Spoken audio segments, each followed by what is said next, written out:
Hello, welcome back to Big Mouth and fancy seeing you here.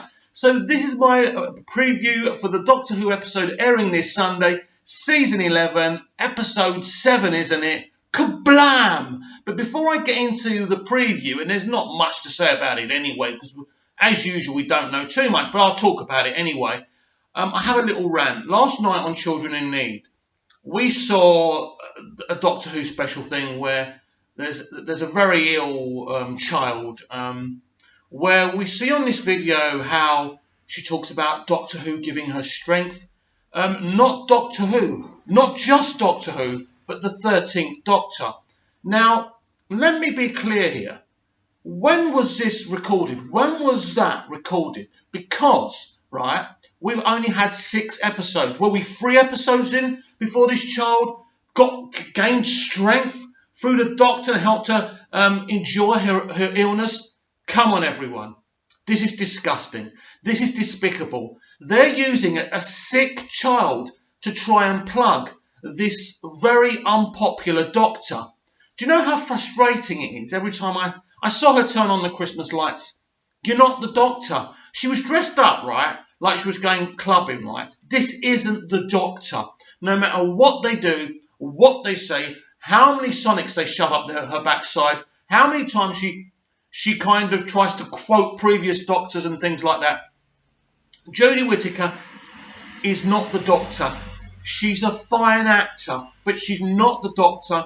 And by the people that matter, Doctor Who fans, she will never be accepted as the Doctor. But to use a sick child to try and garner some popularity and levity for this Doctor is absolutely disgusting, and it's the lowest of the low. They have grabbed a sick child and her parents and promised them things like you'll be on TV, everyone will be watching you, your friends will be watching you, and they've told her what to say. That's pretty obvious, and that's absolutely disgusting, and that's all I have to say on that. So, Kerblam! It's a great title, actually, isn't it? Before that, I have no hatred towards Jodie Whittaker. I have no hatred towards Chris Chibnall. I think they're both very talented people. And as I've said before, their version of Doctor Who is passable.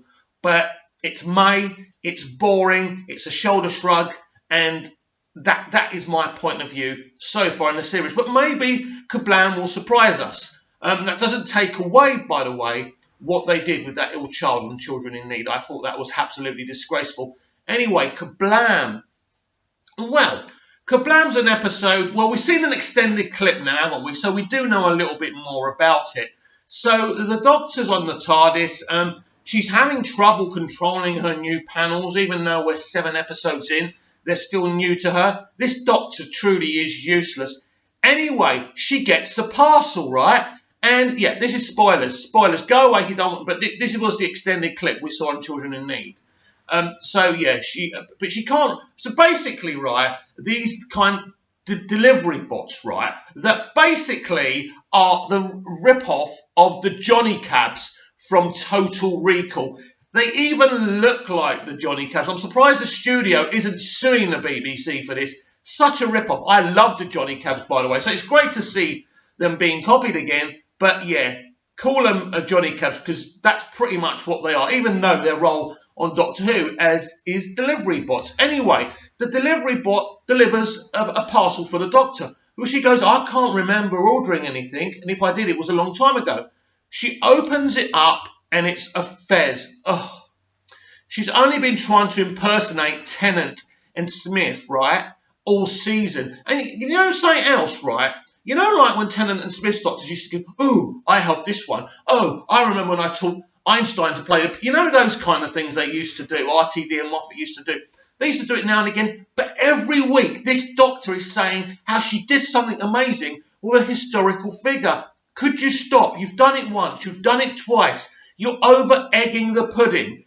Anyway, I think it's Yaz finds a bit of paper with a message. Help me.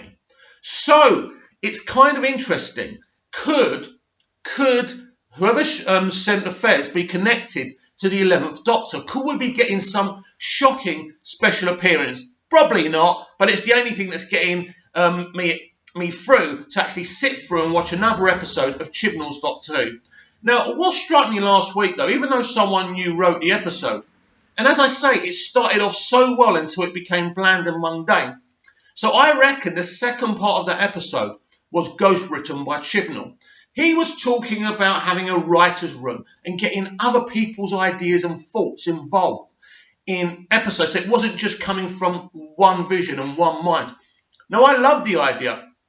I work in a writer's room here in Cyprus, and it's such a beautiful experience because sometimes it could be so heated.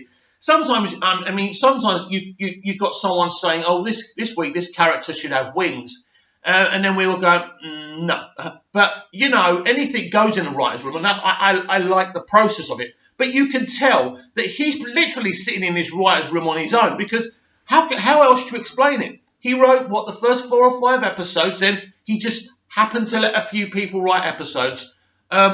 Again, this is what you're going to get. The first part of the episode will look fresh and good because the person on the writing sheet actually wrote that. And then what you'll get in the second half, he'll ghostwrite it again and it'll be boring. That's what I predict. But Kerblam might actually surprise us. I love saying Kerblam. But who knows, Right now for me, Doctor Who, frog in my throat.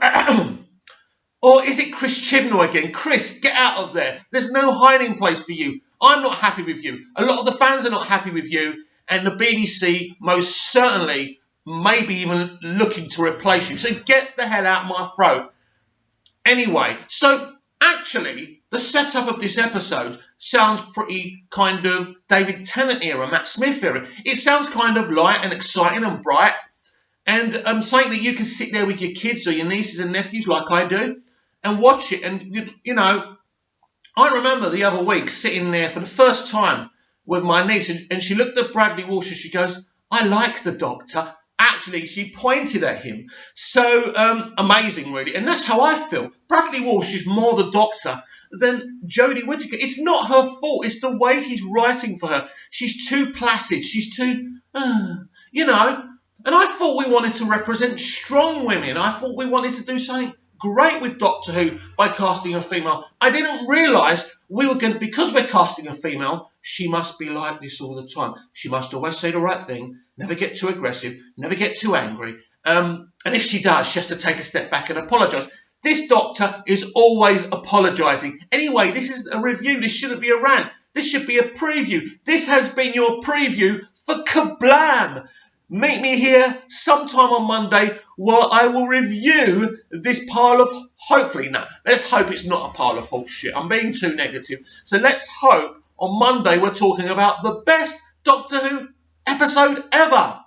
And if you believe that, you'll believe anything. Catch you soon.